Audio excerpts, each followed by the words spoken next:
Let's go! It's a new edition of the Power Hour SEC Power Rankings. I need more energy in the chat. It's funny because there's nobody in, but guess what? I'm still loving life. All right, so it's pretty clear who the number one team for me is going to be, and that is Alabama. Now, how is it clear, especially with Ole Miss being undefeated? Well, Alabama's got the best quarterback in the SEC right now. And man, if Ryan Williams gets healthy, watch out. This is a true national championship contender. But we normally start from back to front. What's a train without a caboose? Kentucky is the worst team in the SEC. Now, what's interesting is in the past, the worst team in the SEC is normally a team that is way behind everyone else. Kentucky is not terrible, right? This is a team that played competitively versus a team that will be in one of our upper tiers here in just a moment.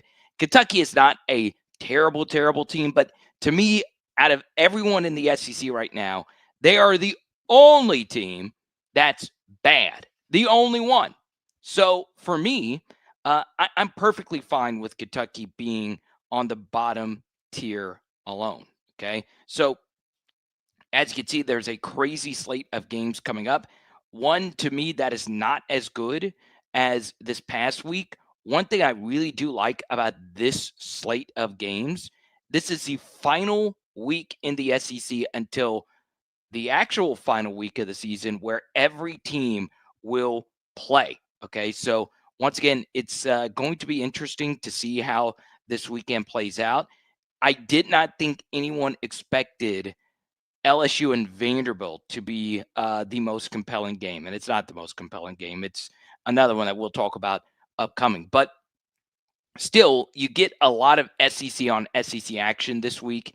In fact, it is the only week of the year where every single SEC team is actually playing another SEC team. So, really excited about that. Okay. So, who joins Kentucky on the bottom tier? For me, it is nobody. But then we go to me, now the second worst team in the SEC. It's got to be South Carolina.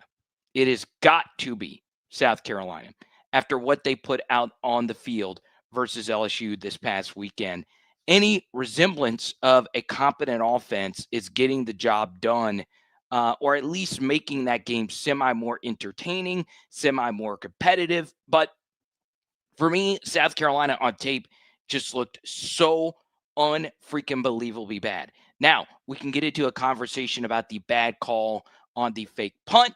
That is definitely one that I would love to have. And I understand South Carolina fans, there's no fan base that is better about bitching about officiating than South Carolina fans. But you do have a point there. So there you go. Now, South Carolina, the second worst team in the SEC. I don't think a lot of people expected that going into the year.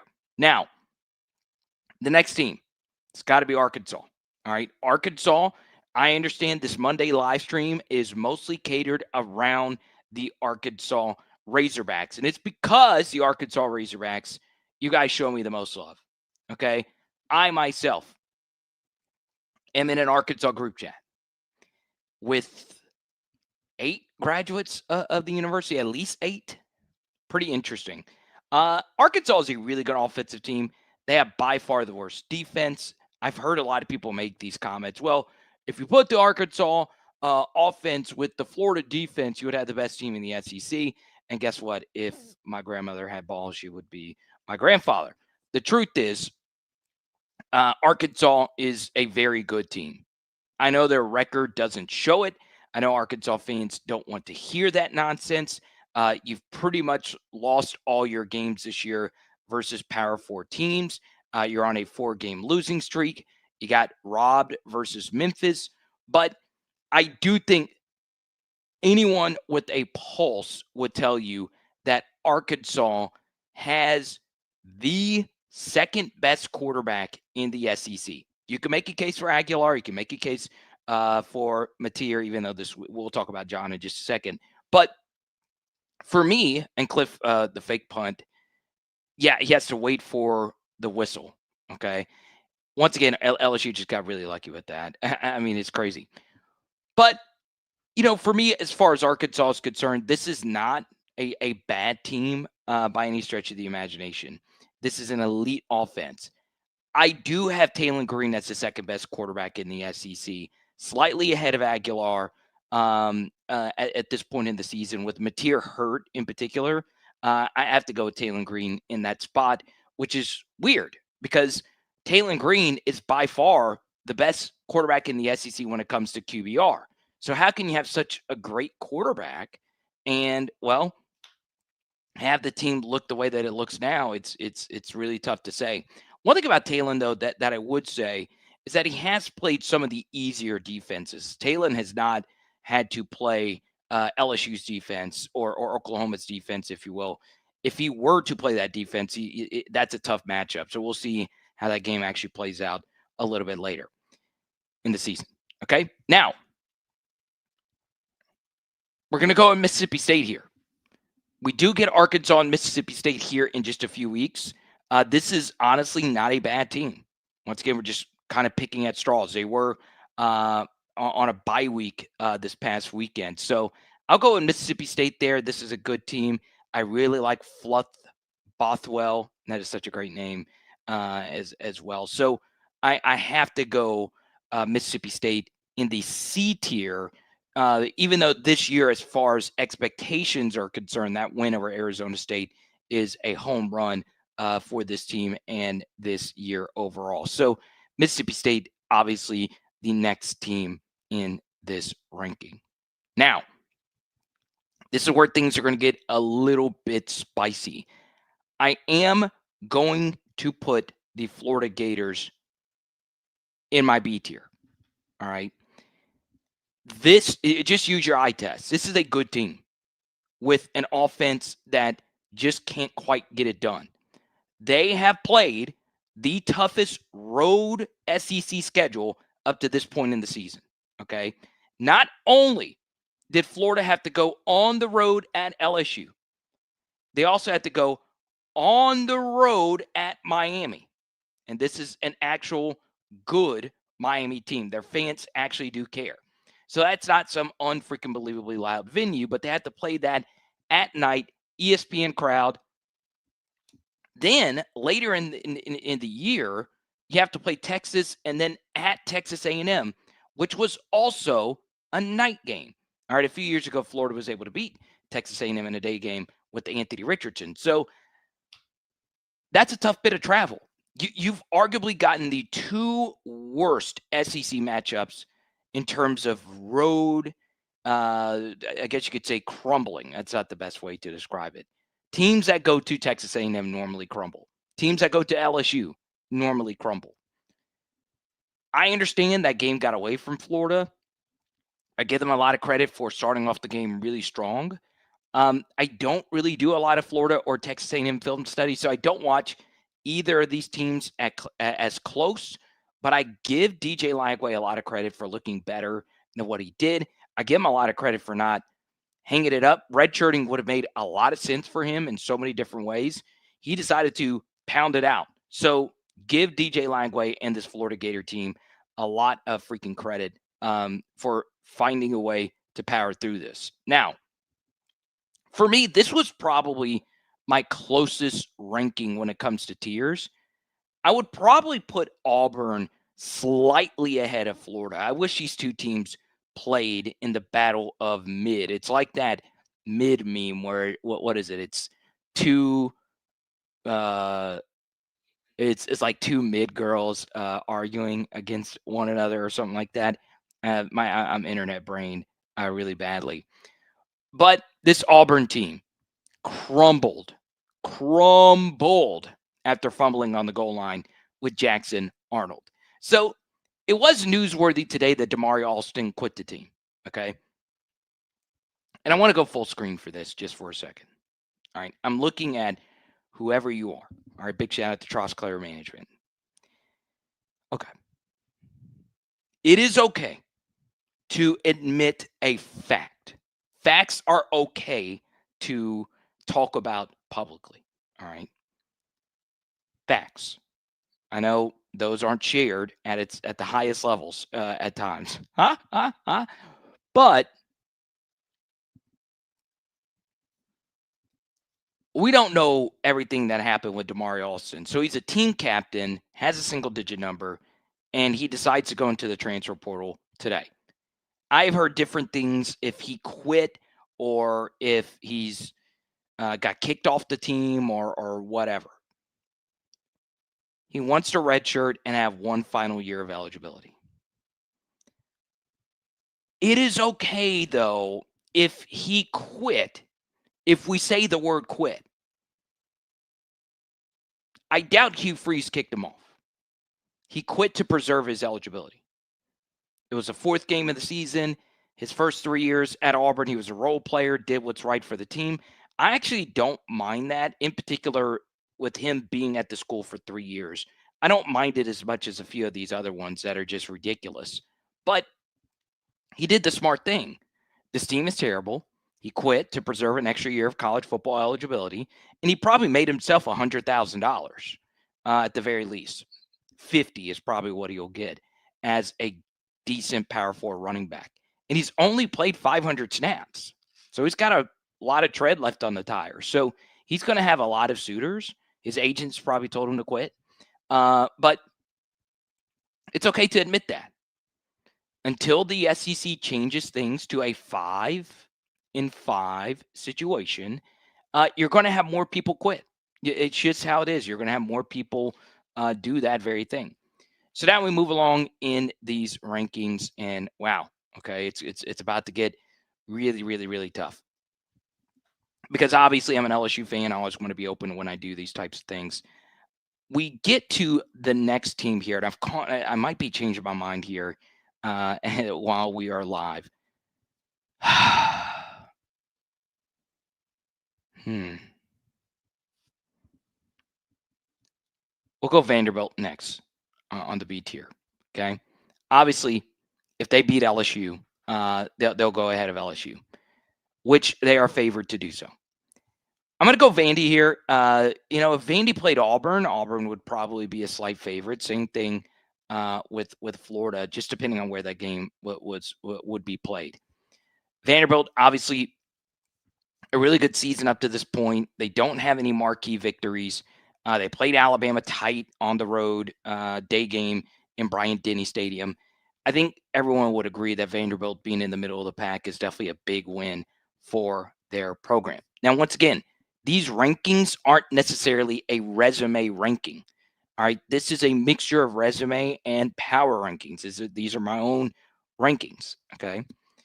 We now go to the next team, and I think at this point,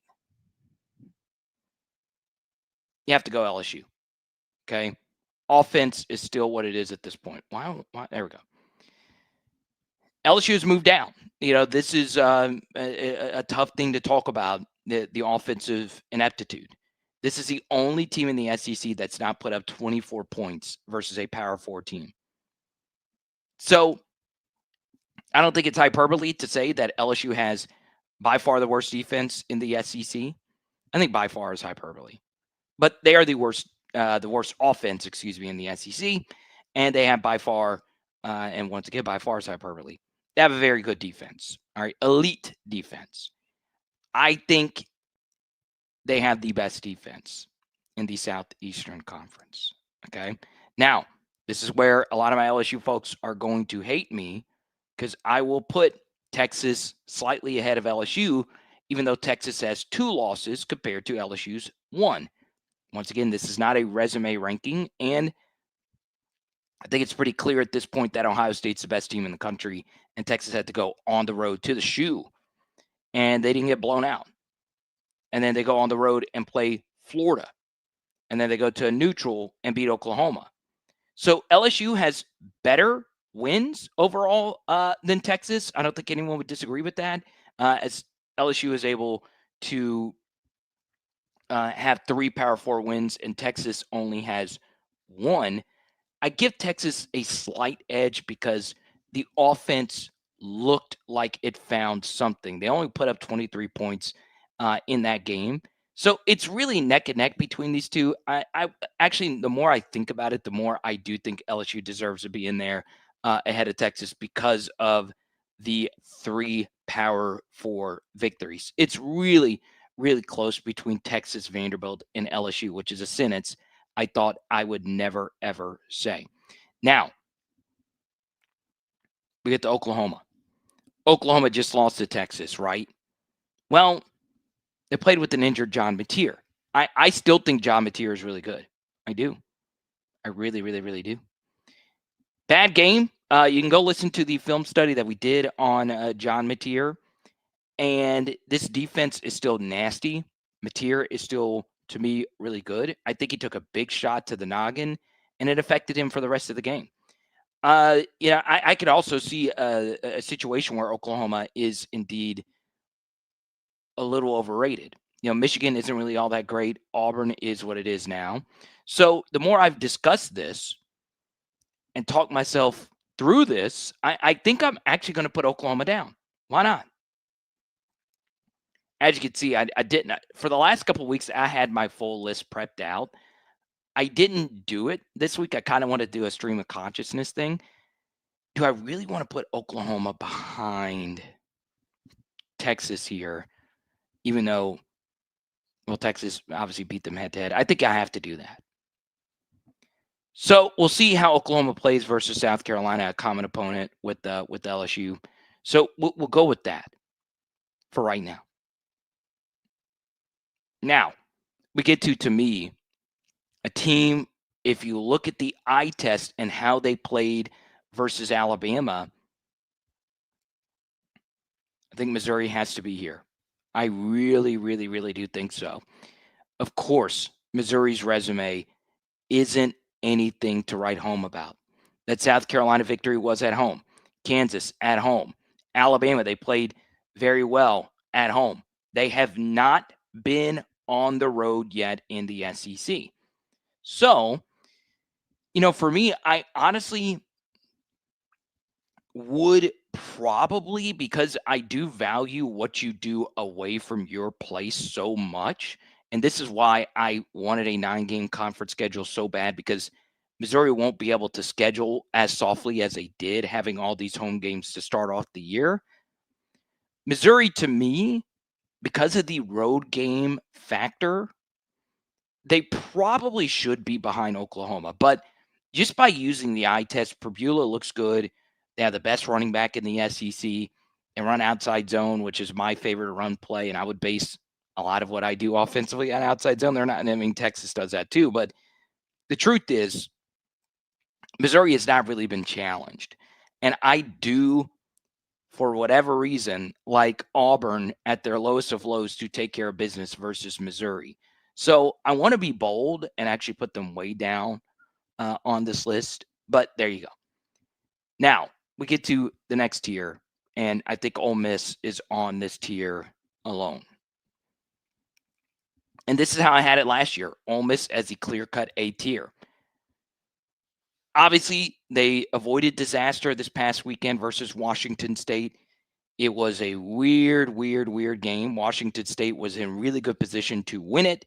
And then you look at the rest of Ole Miss's resume. They win at Kentucky, which, of course, as you can see, is a D-tier team. They beat Arkansas, as you can see, is a C-tier team. And then they take care of business versus LSU. They were at home in a really good spot. They have not beaten anyone elite yet. And they've not really played anyone elite yet in the SEC. So, look, I do think if Ole Miss beats Georgia, you put them on the A tier or the S tier, if you will. Now, we get to Texas A&M, my number 14. They're undefeated. How could I have Texas A&M at number 4 if they are indeed undefeated? I just like Tennessee better. I like their offense a little bit better. I like, I'm even though Reed has played well, I'm not as in love with Marcel Reed as others. I also think the Le'Veon Moss situation is very interesting, even though that running back room is indeed very deep. This wide receiver room has exceeded all expectations. The Colin Klein offense is indeed finally clicking. So, take that for what it's worth. It is pretty amazing to see what Mike Elko has done in year number 2. And it's interesting because, there's a big discussion about James Franklin's buyout. I not only thought James Franklin deserved to be fired, I think eating the $50 million is worth it. I'm not a Franklin guy, as many of you know. So, as Texas A&M, was it worth paying the buyout to Jimbo Fisher? Y'all were in the college football playoff discussion last year, and you're back in it this year. So why on earth would you? It's not your money you're having to pay. So if you're a Penn State fan watching this, which I doubt, you should be happy. Go get someone that could actually go win you a big game. So Mike Elko, the real deal, beats Notre Dame at Notre Dame. But last year they started off hot, and then they began to tail off. They are at Arkansas this weekend, the ultimate trap game. I will tell you this. Historically, it is really hard to win in the SEC in back-to-back road game scenarios. You have to go to Arkansas, and then you have to go to LSU in a night game scenario where LSU could be fighting for their playoff lives. So A&M at number 4, even though they're undefeated. Tennessee. Wow. This offense for Tennessee is so freaking fun to watch. Now, I will say, of the elite teams, A&M is a team that I watch the least. Tennessee, of these elite teams, it's a team that I watch the most, along with Georgia. I have Tennessee here. Very good team defensively. Probably the most opportunistic defense in the conference. They just force turnovers, and some of that is a lot of luck. But, man, the turnovers are so big in games. Arguably the best explosive pass offense in the SEC. In a world where everything is about low ADOT and throw quickly, Heupel is still able to get the football over the top. So, really good performance this past weekend versus a worse defense in the SEC in Arkansas. You can even argue it was a little clunky offensively. It's rare you put up 34 points versus an SEC defense, and you consider that a minor disappointment.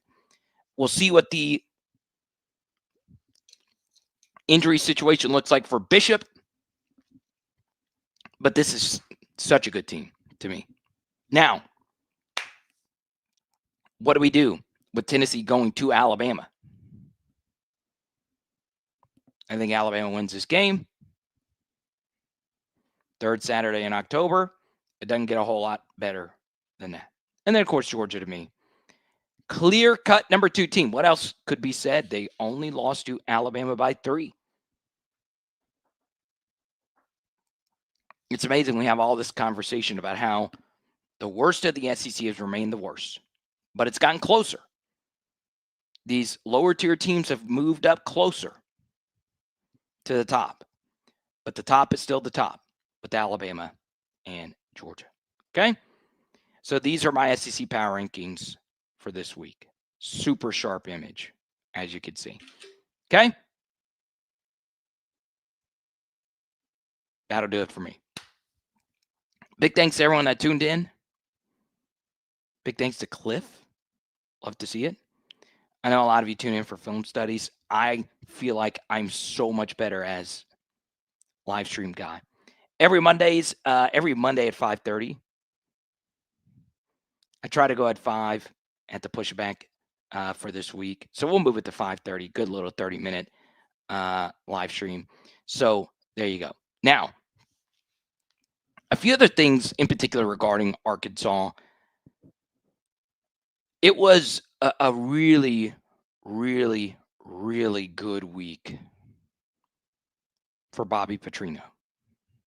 Like, I would, if I were to rank the offensive play callers based on what they've done this year, I would probably have Bobby number 1, Heupel number 2.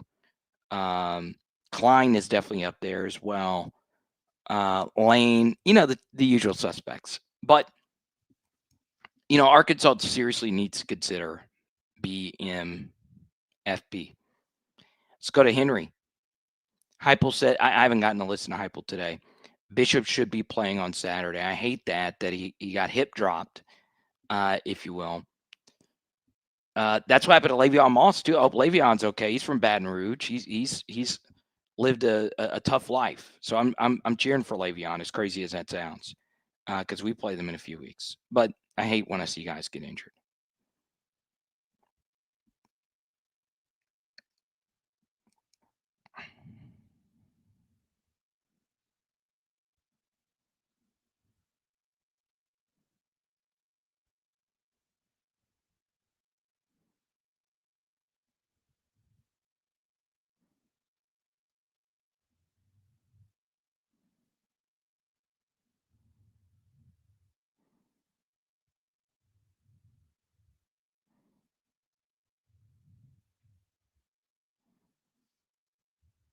Hmm.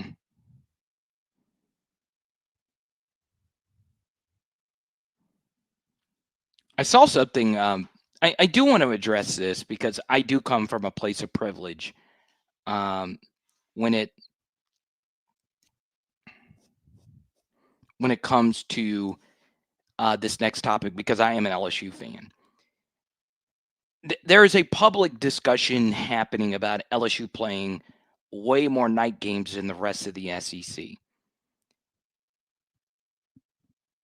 LSU draws big numbers.